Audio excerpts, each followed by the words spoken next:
মনে পড়ে সেই বেইলি রোডের বিভীষিকাময় রাতের কথা, মনে পড়ে অগ্নিচুল্লি গ্রিন কোজি ভবনের কথা, যে রাতের কথা মনে হলে জাতির গায়ে শিহরণ জাগিয়ে দেয়, যে রাতে জীবন বাঁচাতে অগ্নিদগ্ধ ভবন থেকে লাফিয়ে পড়ার মানুষদের আর্তনাদ।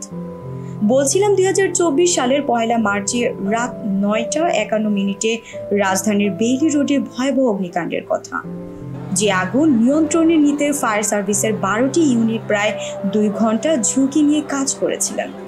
এই অগ্নিকাণ্ড কেড়ে নিয়েছিল প্রায় 45 জনের প্রাণ ও বিকলাঙ্গ করেছে 22 জনকে।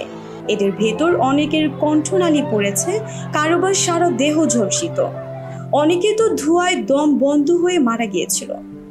যে যার মতো জীবন বাঁচাতে জানালা দিয়ে লাফিয়ে লাফিয়ে পড়ছিল। ভবনটিতে অগ্নি নিরাপত্তার ব্যবস্থা না থাকার কারণে এর তীব্রতা ভয়াবহ আকার ধারণ করেছিল। ফায়ার সার্ভিসের পক্ষ থেকে ঘটনার সুষ্ঠু তদন্তে 5 সদস্যের একটি তদন্ত কমিটি করা হয়েছিল।